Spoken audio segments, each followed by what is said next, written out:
What's going on, everyone? Welcome back to another episode of the Muscle Memoirs Podcast. An honor today to be joined by John Meadows, the Mountain Dog, IFBB Pro, and CEO of Granite Supplements, as well as the Mountain Dog Diet. John, how you doing today, my man? I'm good. I'm good. Glad to be here. Absolutely. And we have some super interesting topics to dive into today about training, particularly the role of effort, as well as the advanced lifter, and potentially how programming variables will evolve over the course of their career. To set a general background for this discussion, I know you've produced a variety of training programs, but when we traditionally think of mountain dog training, at least in my opinion, we tend to think of a very high effort approach, taking sets to failure, if not past failure in many circumstances. And I think people like to kind of throw mountain dog in a crate with fortitude training or DC training. It might be a little higher volume, but ultimately the goal of this training is to get every ounce of stimulus out of the sets we're performing and make each set count rather than just accumulating volume for the sake of it. With that being said, can you give a brief description of how you came to this conclusion about developing your training? So, was this a product of, for you personally, this sort of training just really resonates with you psychologically? Or was it more so trial and error over the years and figuring out that this was a type of training that was maximally effective? Oh, that's a big question to start with. um, okay, so let me see if I can unpack that one without talking for 3 hours straight. Because there's a lot that went into my philosophies, and um, I would say that it's evolved tremendously over the years as well.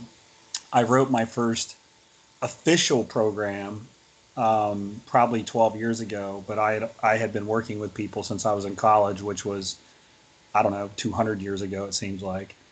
But a lot of it was trial and error. And what I've tried to do over the last particularly 8 years is keep up to date on research. But at the end of the day, if I see something that's working with a lot of people, I don't really care what the research says. Um, but the other thing I would say is I try to really keep up to date because there's some really good research on muscle activation and, maximally engaging high threshold motor units and all this stuff, which I really love reading about. And so I've tried to evaluate, I've tried to look at the things I'm doing and see if it makes sense. And by and large, I think it all makes sense. But I would also say that, let me back up a little bit, and I'll kind of that was kind of just a general statement. Let me bring you up to speed with some more specifics. So when I started training as a young teenager, we really didn't have any resources. Really, I mean, the only resources we really had were muscle magazines, and that was my source of information back then. It was look at Muscle and Fitness and see what Lee Haney's doing for his back and see what Rich Gaspari's done for his chest. I mean, that was my source of information. I didn't know where else to go. And there was no seminars back there. Pros would show up and they would do a guest appearance, guest pose, and they would leave, but there was really nobody out educating doing seminars. There was none of that. So I started off just trying to do the normal splits that you see in magazines, like a 4-on-1 off, a 5-on-1 off, or a bro split where everything gets hit once a week. Because that's all I knew how to do. But one thing I did from a really young age, and nobody really taught me this, was I worked really hard.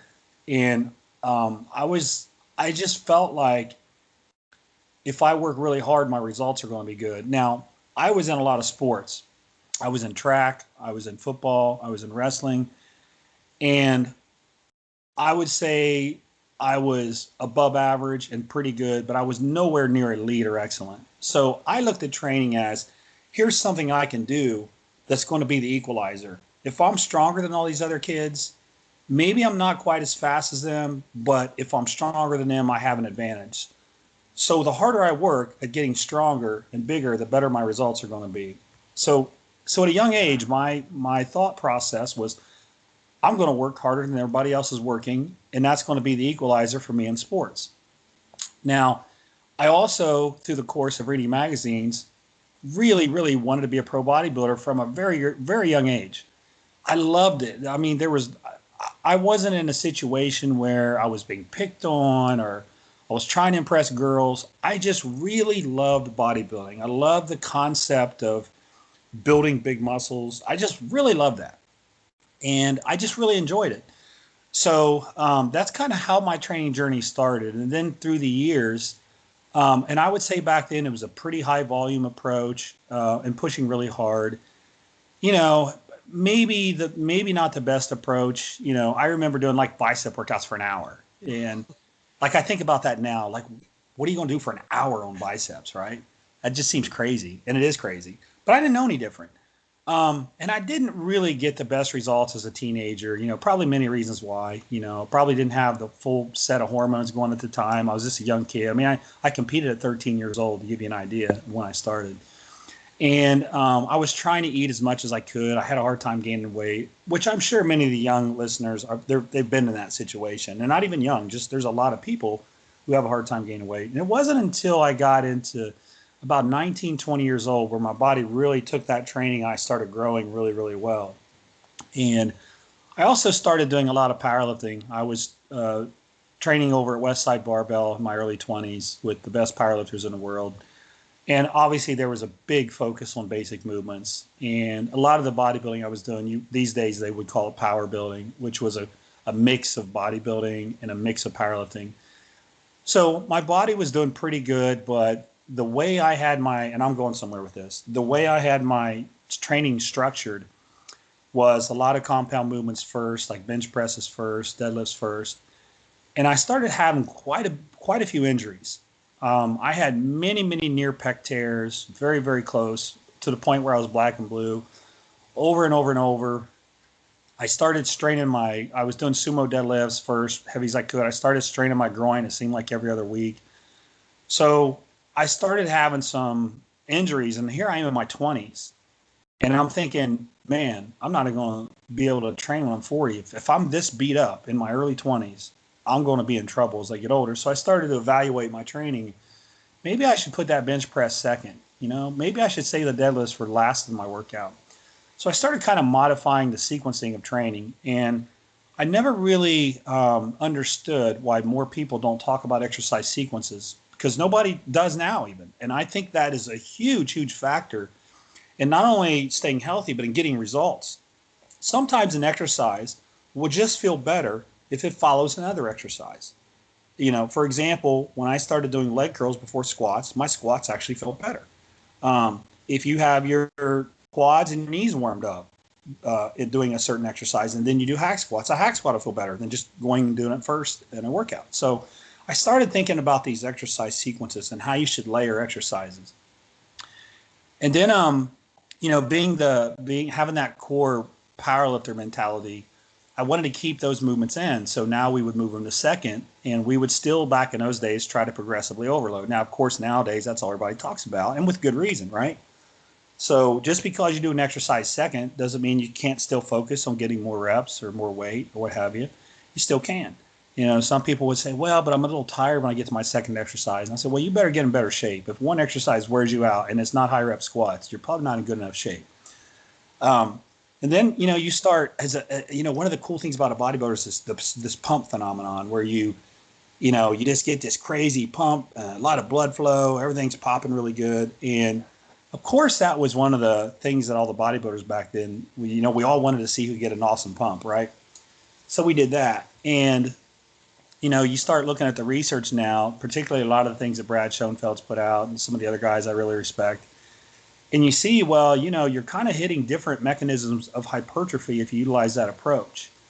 So I started reading a lot of Brad's stuff when he was the one who came out with the primary mechanisms of hypertrophy. I think that's what it was called, something like that. Many years ago. He's recently updated it. But like, man, what I'm doing actually kind of made sense, you know, and I was doing it in a safe manner. So I'd pick an exercise that I felt really well. I would work it. Then I would work a compound movement. Then I would work a pump movement. And I also had an influence on me back in the 90s. There was a guy named John Perillo. He used to run a place called Perillo Performance. And John was big on stretching.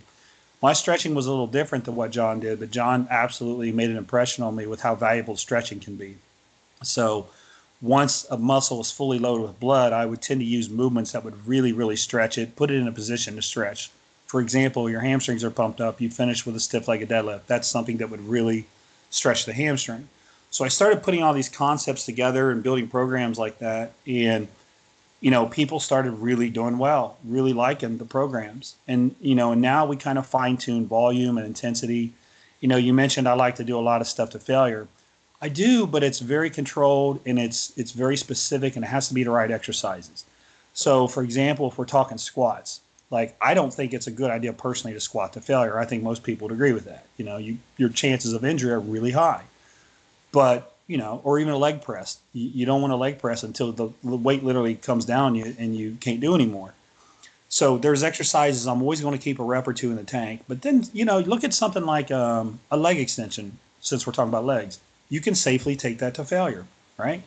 You really don't have any injury risk, So if you look at different exercises, some lend themselves to going to failure and some don't. So what I would try to do in my programming is what makes sense. What's the safest exercises I can take to failure?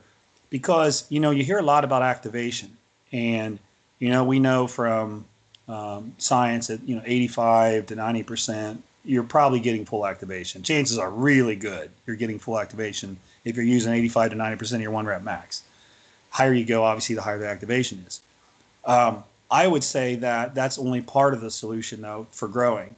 I've trained with many powerlifters who were incredibly strong, and they were using these 90% of their one rep max, weights in their programs, but they weren't real big. They weren't big at all. They were just incredibly strong. So one of the things that I always found interesting was there seemed to be a lot of guys, particularly in the 90s, did the old 5 sets of 5, right? A lot of guys did that. And when I went to World's Gym in Columbus here, when I was young, I wanted to train with the best guys, and they were the best guys. And a lot of them was doing that 5 sets of 5. But then when I was over at Louis at Westside, a lot of the guys were doing 3s and 4s. And then there were some guys that would do 3s and 4s and then do a bunch of accessory work with higher reps. The guys like Chuck Vogelpool that were doing the additional higher rep sets were really big, like really muscular. And a lot of the guys that were just sticking with the 3s and the 4s, they were incredibly strong, certainly stronger than me, but they weren't real big. So I always had this magic number in my mind. I always thought, for size, I think over 5 reps is probably a good idea. And for strength, it's probably under 5, but not necessarily for size. So then it's interesting because then a couple years ago, I saw Chris Beardsley, the researcher in England, who's very good. I love reading Chris's stuff. He has this theory that the last 5 reps are the ones that count. Those are the ones where you really push yourself and that make a difference. And when I read that, I thought that's exactly what my observation was from my years of training in the 90s and early 2000s. That's exactly what I saw. Now, I know some people now who are real deep into research are questioning that, but how can you question that the last reps in a set are the most effective, especially when you preach progressive overload? If you are, in fact, truly progressive overloading, you're going to have to beat things you've done before, which means you're going to have to push yourself. So this whole notion that those reps don't matter never made sense to me. The hard sets do matter. So then it becomes, how many of those can you do? And so I'm putting up all these videos the last 15 years of me and Dave Tate doing these crazy sets. And people think, well, that's how all of his workouts look. I'm like, that's just one set. We did one set of those on the hack squat, and then we did one set on another exercise. So what I've worked up to over the last probably 8 years is working up to a top set where then you really put in a lot of effort. But if I do say, Mike, 10 sets of legs, all 10 sets aren't like that. It might be 2 sets that are beyond failure. And then it might, let me turn this off.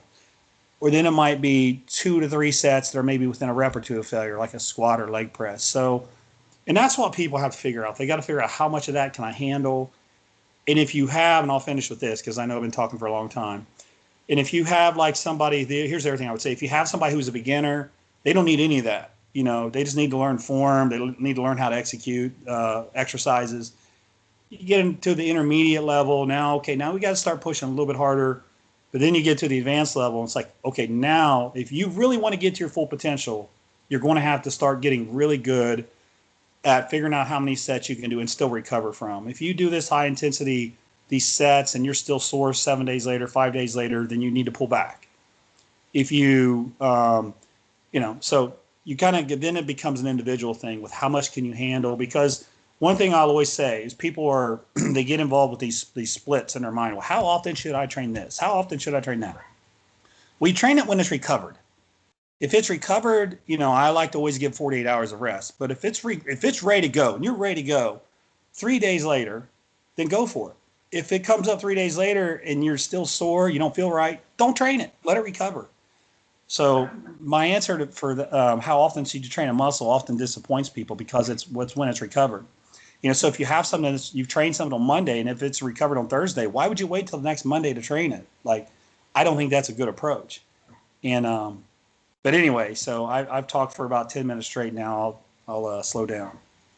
John, so many great points there. A lot of them I plan on diving into further in this podcast. There's a lot of directions we can go here, but I want to touch on something you recently mentioned towards the end there, which is this concept you've been utilizing in working up to a top set for a main exercise and then backing down. I've seen this strategy becoming more and more prevalent amongst advanced bodybuilders, and depending on how many exercises you use in a session, this could be considered a lower volume approach. Again, unless you're using, 8 to 10 exercises in a session. But some people, especially nowadays, kind of question whether low volume training is an evidence-based approach to maximize muscle hypertrophy. And this is something I've thought a lot about as I've manipulated my own training volume through a very wide range over time. And I've found it, as I've become a little more advanced, I've been decreasing my volume a little bit. And compared to where I started, which was, the IFBB Pro 20-set leg workouts, I find myself getting absolutely trashed with 8 total sets for quads and hamstrings in a lower body workout. And my hypothesis is, and why many advanced bodybuilders seem to benefit from the strategy of being able to squeeze out every ounce of stimulus in this set, is that not only can these individuals truly train to failure, but they can get there while maintaining textbook form and while keeping tension on the muscle. So like I said, those prior 20-set workouts for legs, you could argue for a lot of my sets, probably the last 5 reps or so, form was off. I was probably losing mind-muscle connection with where I really wanted it to be. And now just I can maintain that form, maintain that connection throughout the entire set. And as a result, I can benefit from a lower training volume. And I think that perhaps for, intermediate or less skilled or experienced lifters, maybe they do need to perform a little more volume because they can't get every ounce of stimulus out of each set. What are your thoughts on that relationship there between effort and volume? Oh no, I agree with your hypothesis. And the longer you train and the better you get at it, the more you can get out of each set. And in terms of form, you mentioned form. One of the things when I do my really hard sets is I really focus on keeping my form tight. I'll give you an example. So 2 weeks ago, I did a leg workout where I did my leg curls and then I did leg extensions. I didn't want to squat because my lower back wasn't feeling real good. So I said, well, let me pound my quads before I do. And then I did a pendulum squat. So I did the leg extensions and I did some warm ups. And then I got up to a weight that I thought would be, this is going to be pretty tough for a set of 10. What I did with it is I said, I'm just going to set a number. I'm going to do 25 of these. And so I did one set. And I got I think I ended up squeezing 12 out. And then I stood up for like 2 seconds. Shook my legs. I got back in. I did like another 5 because I wanted perfect form with full contractions. And as soon as that leg, the extension wouldn't come up, I got out of this thing. I stood up. Anyways, I worked my way up eventually and got my 25 reps. Okay, you could call that one set, or you could call it a bunch of micro sets, whatever you call it. For me, it was just one really hard set. And then I went to the pendulum squat. And I essentially did the same thing for 2 sets. And I stopped. Okay. I was like, man, I'm pretty sure my legs are trashed. And they got sore for 5 days. And so for me, I was like, that was too much. That was way too much. It was 3 sets, some leg curls, and then 3 sets. But if you think about what I was talking about with the 5 reps, those being the most important. If you think about it, so when I was doing the leg extensions, those last couple reps when I did 11 and 12, they hurt, they burned. And then I got up and then I did it again. Those last couple reps burned. And then I did it again. I repeated that. So if you really think about how many hard reps I did, it was probably 10 to 12 really hard reps. And if you think about a standard pyramid where you work up and you get your last set and you do it and it's really hard, maybe you're getting 2 or 3 hard reps. So my little sequence was really 1 set, but it was more hard reps than you would typically do.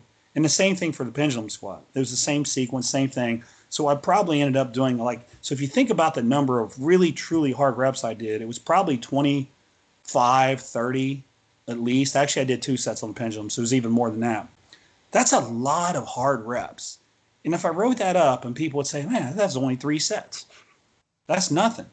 I was crippled for 5 days. In fact, the following week, I adjusted and I said that was too much, so I dropped the second set of pendulum squats. So I did 1 set of leg extensions and 1 set of pendulum squats. And my quads were still kind of sore for a day or 2. It was like, okay, that would have been the right number of hard reps. So when we talk about volume, I like to think about it more in terms of how many really hard reps are you doing, because it's very easy to say, well, I did 20 sets for legs. But if you really look at what they did, like literally 15 of them were kind of warm-ups. They're just extended warm-ups. And they weren't real hard. But some people will count it. And they'll say, well, I've been doing 20 sets for legs and my legs are growing. So I love high volume. And someone else will say, well, I've been doing 8 sets and I love it and my legs are growing. But if you really look at what they're doing, a lot of the time they're doing the same thing. It's just one person is counting all their sets and the second person is not. And I've wrote up training programs where I count all the sets. And people are like, oh, Mountain Dog is really high volume. It's really not. I just counted sets that are questionable in counting. And here recently in some of my programs, I haven't counted those sets. So people are like, oh, man, he's really changed his volume. I have a little bit. I definitely have a little bit, but it hasn't been a complete overhaul. It's just, you know what? I want people, and the reason why I did that, Mike, is because I want people to understand the value of those hard sets. So what happens a lot of times now is people read this and they'll say, man, I only got 1 hard set. So then if they don't go hard, what do they think when they're done? They're like, well, I wasted it. It was a waste. So if they got this thing in their head that says, man, I only got 1 set, so I better make this set really productive or this workout's going to be useless. So it's also a mental thing. But again, I think my overall point here is that if you really want to count your work, you've got to figure out kind of the number of hard reps you're doing, because that's what makes the difference, in my opinion. Yeah, I really enjoyed that example there, John. So it sounds like to me, considering how mountain dog training has evolved over time, you made a really good point there about how exactly we're quantifying volume, which is a whole discussion in itself, what different people count in terms of, what is a working set. But it sounds like for you and your personal definition of hard sets that this has decreased a little over time as you became more advanced. As a general recommendation, perhaps, do you think that the advanced lifter could benefit more from prioritizing recovery, or they don't need to do as many sets? Because I think within the evidence-based community and this fascination with volume at the moment, they're like, well, an advanced athlete is more resistant to adaptation, and as such, they need to increase one of these variables. They need to do more sets than they were, or they need to increase their frequency. But could this perhaps be the opposite? Yeah, it could. It absolutely could. I mean, at the end of the day, people have to figure out kind of what they can tolerate. And the other thing you got to think about, too, is when I talk about these really hard top sets, sometimes mentally it can be fatiguing. And I do this myself. Sometimes I'm like, you know what? I just don't have it in me today. Like last 6 weeks, I've been doing this really hard. So I will pull up my volume. Because if I think about it logically, now if I'm not doing as many hard reps, then I probably need to do more sets to make up for the reps I'm missing. And it's a little easier mentally for me, because for me to get, to 2 or 3 reps shy of failure, it's a piece of cake, right? It's really not that hard. But I think it's beneficial because it kind of gives me a break so that I'm not going crazy on those sets. So even when I say that's the type of training I like, it doesn't mean I do it year round. You still have to kind of figure out where you're at. and what you can handle. And I very frequently will pull back for a couple weeks and go, okay, now let's pick up the volume, lower the intensity a little bit. And I think that those approaches, I think they can work together and really create the best results for you. Because if you pound yourself into the ground over and over, even if it's low volume, even still mentally, man, it can take a toll. And if you just start raising volume and you just keep raising it and raising it and raising it, that actually creates overtraining too. I don't think people realize really high volumes can create a lot of overtraining.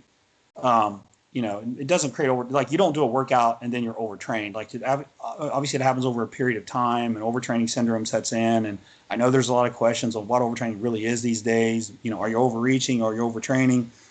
Well, I'll tell you, when you're overtraining, you're going to have a hard time sleeping. Your weights are going to go down. The force that you're lifting the bar with is going to go down. Your immune system might get a little wacky. You might get a little sick.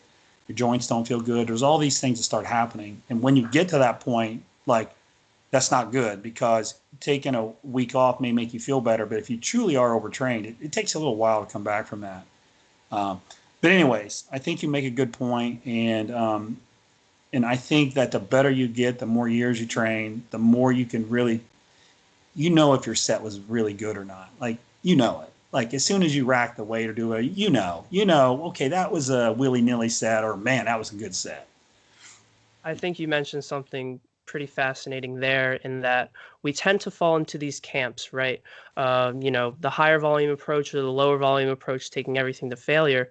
But the potential of periodizing your training in the long term and incorporating both of these approaches, because I do think as more literature emerges on this topic, it really does seem like you can offset a lower effort per set, keeping effort within a reasonable range if you perform more work. So, do you want to do 1 to 2 sets and leave your soul on the gym floor, or do you want to do 6 to 8 and maybe keep 2 reps in the tank? And I think these can offset each other. And as you mentioned, you have to consider the psychology of the lifter, perhaps getting burnout or really not preferring that strategy of leaving their soul on the gym floor. And just the potential to utilize both approaches is something that's really interesting. We've touched on the effective reps model here a couple of times. I'm not sure if you're aware of this, but very recently I heard Dr. Scott Stevenson on a podcast, and he put out this hypothesis that perhaps this critical reps model evolves over time. So if we look at those last 5 reps being effective reps, and obviously it's not a light switch, either these reps count or they don't, but right. This seems like a good general rule of thumb. He mentioned that for the advanced lifter, it might very well be possible that in order to pocket a single effective rep from a set, you just have to train to failure on that set.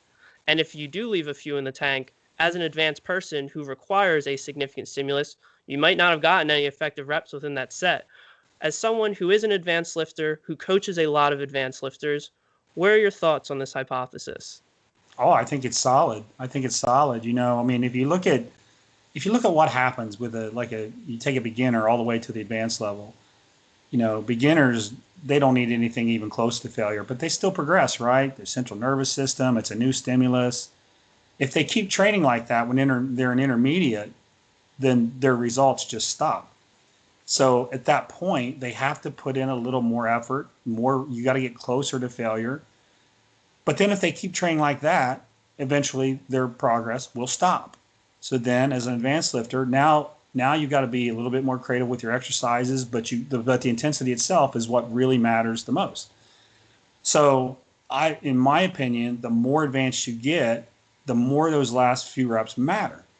And I think it's just common sense, because if you look at what accommodation is, if you don't give your body something new, then how can you expect it to respond in a way to make you better, to make you stronger, to make you, whatever? Like, if you don't provide that stimulus, do you think it's magically just going to happen?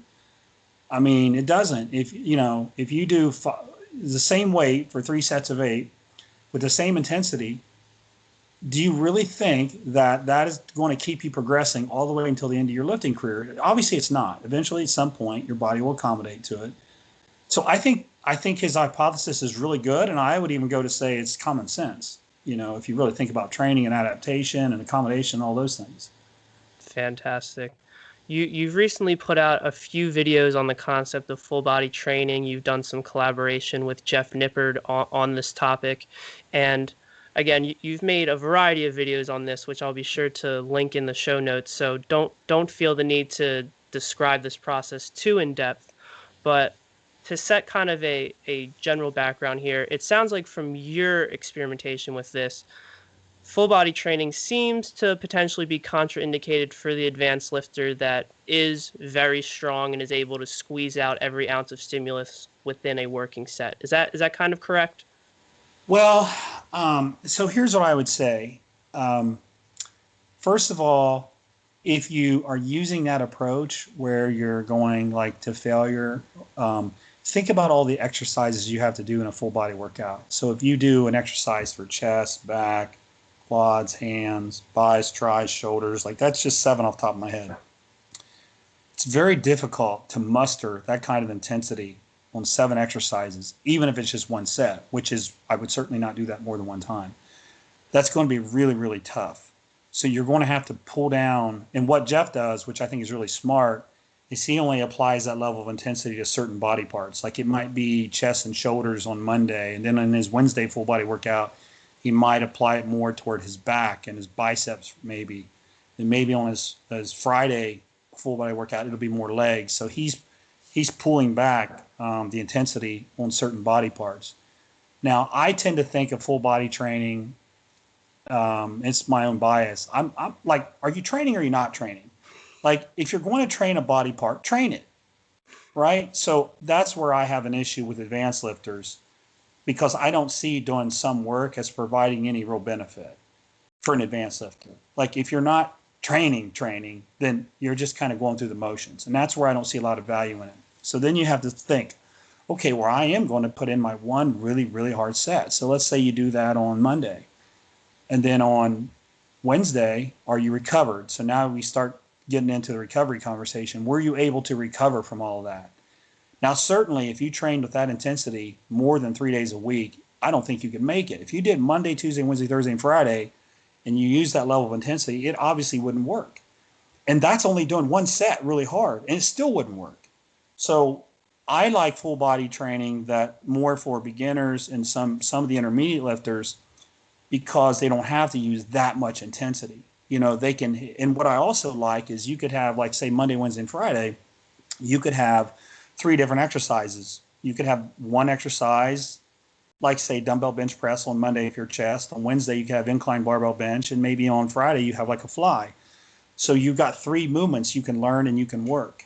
And I don't like to rotate out exercises. I like to keep them pretty similar for beginners and intermediates. So I think full body training, then you got to talk about how hard, what do you mean? Do you mean going real hard? Or you mean just kind of going through the motions? Because then all of a sudden it's different. Because I know a lot of people that like full body training. They do it every day, Monday through Friday, and they really enjoy it.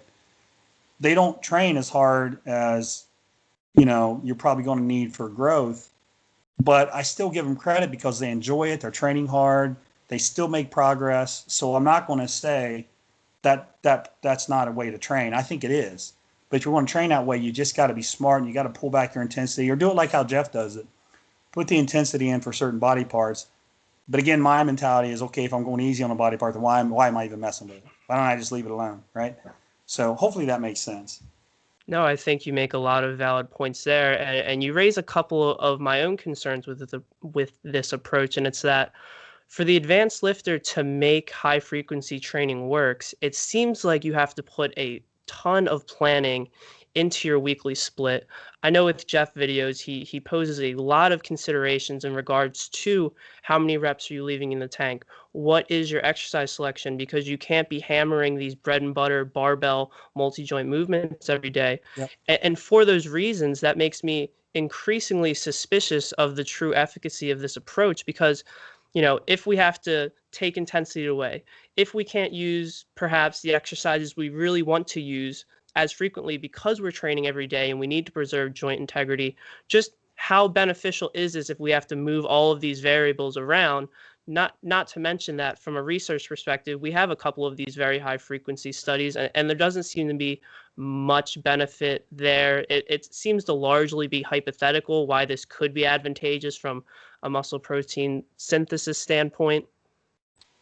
Well, if it was all just stimulating muscle protein synthesis, then you just train everything 48 hours. You know, you just give everything 48 hours, just train it, and you're fine. But we know that there's much more to growing than just working out. You know, so I kind of get a chuckle out of people saying, well, just train the muscle a little, turn on protein synthesis, and then just give it 48 hours and come back. It's like your body requires a little bit more than that. Like it's not that easy. I mean, you can't do 100 push-ups on Monday and then do it on Thursday and then do it on Sunday and just keep doing that and think you're going to get a massive chest. It's not that easy.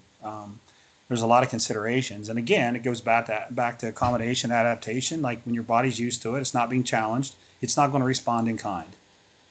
Absolutely. I think this is one of the topics where there's a pretty big disconnect between in the trenches and exercise science. You've alluded to what ultimately evidence-based practice is in this discussion, and it's that we understand the limitations of the research, and we do place significant value on what's going on in the trenches and the results that people are seeing. I recently had Dr. Jeremy Lenicky on the podcast talking about higher frequency training. He put out a paper in 2016, and the hypothesis was that advanced lifters could benefit from a higher training frequency. And I basically mentioned that in practice, it doesn't seem like the biggest and strongest lifters utilize high frequency. And I don't think that's a product of being dogmatic or traditional. I think it's that they simply can't recover from a couple of hard sets each day. And that's ultimately why they use that approach. And he said, based on the literature, it seems that, advanced lifters are more resistant to muscle damage, and that any little bit of exercise will really disrupt a novice lifter. And for that reason, advanced lifters might benefit more from higher frequency. But I'm like, in practice, it just doesn't work out that way. The biggest and strongest guys don't do this, and they can't recover from it. Yeah, I would get annihilated if I tried to, even if I just did one set really hard, because I've done this. Jeff's obviously a good friend of mine, Nippard, and I've tried this. I played around with it, and I can tell you the daily part, man, once I get through 4 or 5 sets like that are really hard, my performance starts going way downhill. And so when I put the Monday, Wednesday, Friday model together, I'm like, okay, this is a little better. But even then, like, again, what beginning of this conversation we talked about as a lifter gets more advanced, they learn how to get more out of each set, but they got to push. You got to push. It's not just doing some sets. It's not exercising. It's actually training.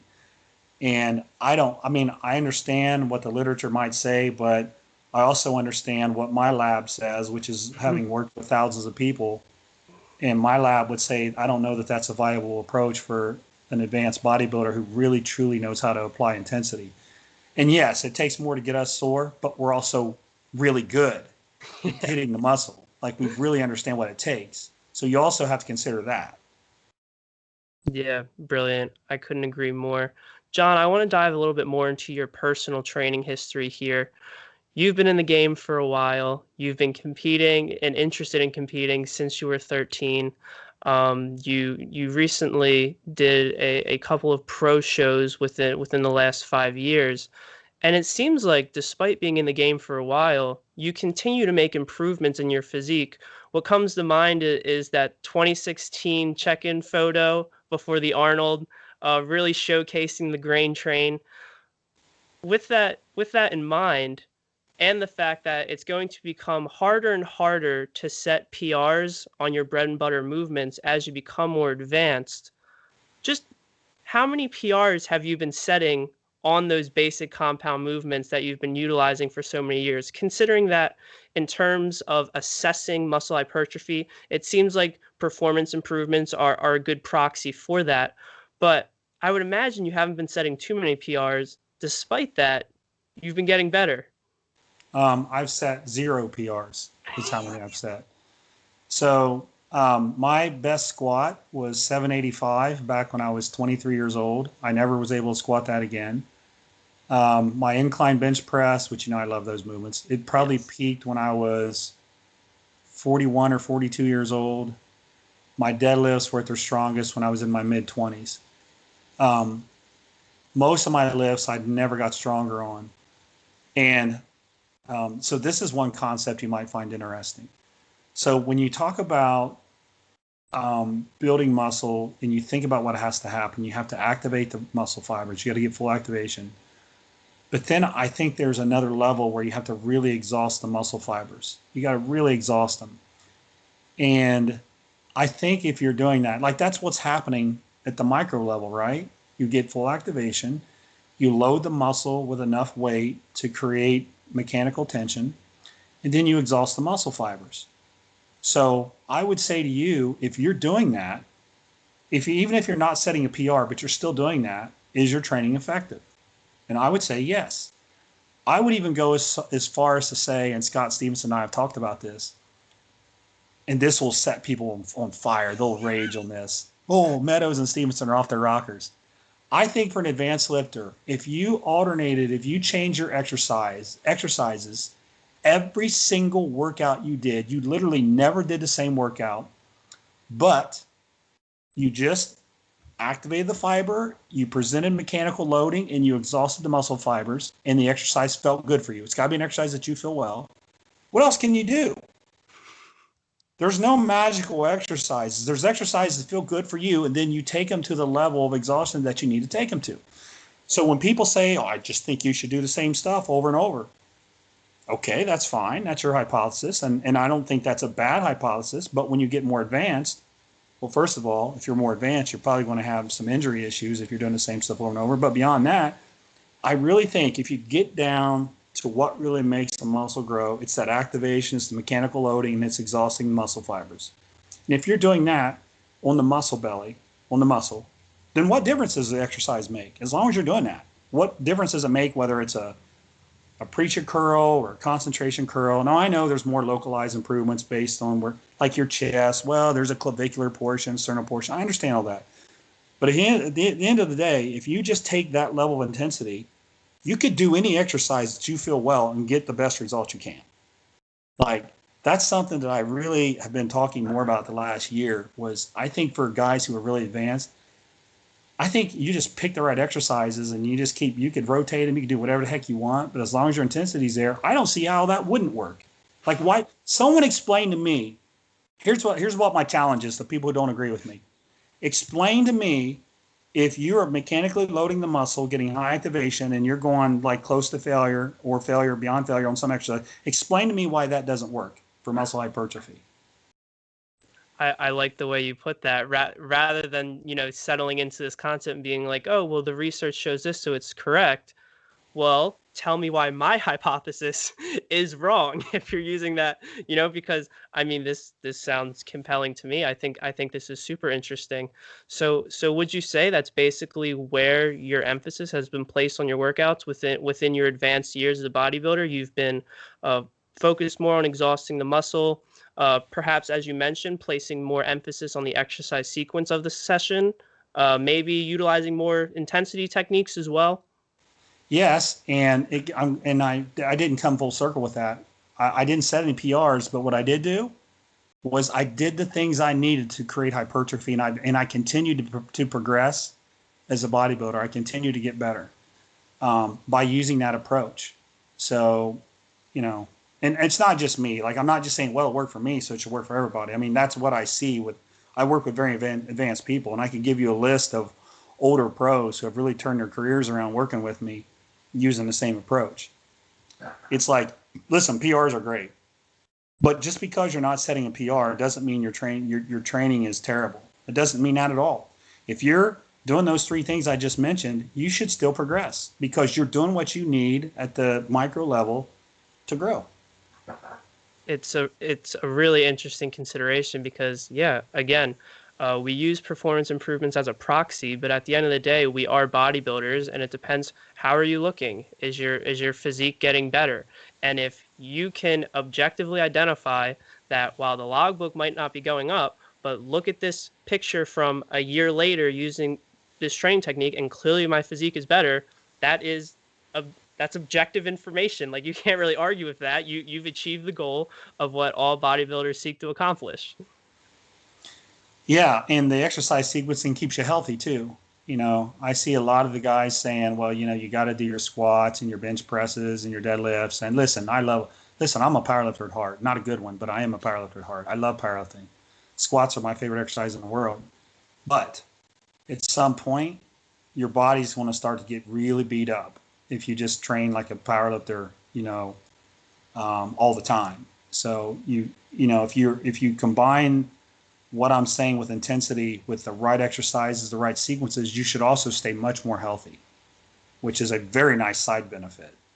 Yeah, I do think the exercise frequencing thing is a much needed call to highlight this concept, because as you mentioned, I don't think people really talk about this. Besides yourself, I've only really seen Chris Barakat describe, the nuances of exercise sequencing. And as you mentioned, there are definitely benefits here in regards to safety.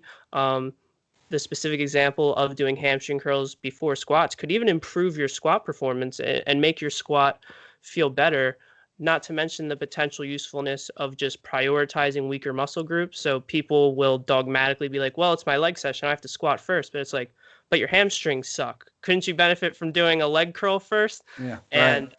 I believe Chris Barakat has hypothesized as well, and this is kind of something it seems like you found, and it's that these eccentrically focused exercises like a stiff leg deadlift or a fly, using them at the end of the session could be beneficial. You mentioned the stretching portion. I've heard him talk about how potentially utilizing one of these could compromise force production for subsequent exercises within the session. And for that reason, would be another benefit to utilizing these types of exercises at the end. Yeah, I know where he's going with that. And I would also add to that, I think in terms of joint stability, joint health, a really hard stretch. I don't like to put the joint through that when the muscles aren't full of blood. I just feel much better about doing, like, let's say someone's going to do a heavy fly. I would much rather somebody do that toward the end of their workout when their chest is full of blood and they can use a little bit less weight, get the same result, instead of going into the gym, warming up, and going right into a heavy 85-pound dumbbell fly. I just feel like that's much harder on your joints than with the approach that Chris is advocating and that I'm advocating. Excellent. All right, John, that's all I got for you today. I thoroughly enjoyed this discussion. I know the listeners are going to get a lot out of it as well. For people who want to learn more about you and aren't already supporting you, where should they go? Well, my YouTube is Mountain Dog One. My Instagram is Mountain Dog One. And my website is mountaindogdiet.com. I'm not sure why I named it that many, many years ago, but it is what it is. People are like, why didn't you call it Mountain Dog Training? I don't know. I have no idea. I love mountain dogs. I love Bernese mountain dogs. That's where the name came from. I don't know why I called it diet. I don't know. So anyways, I'm an easy guy to reach. And all of those links will be in the show notes. That does it for another episode of the Muscle Memoirs podcast. Thank you so much for listening, everyone.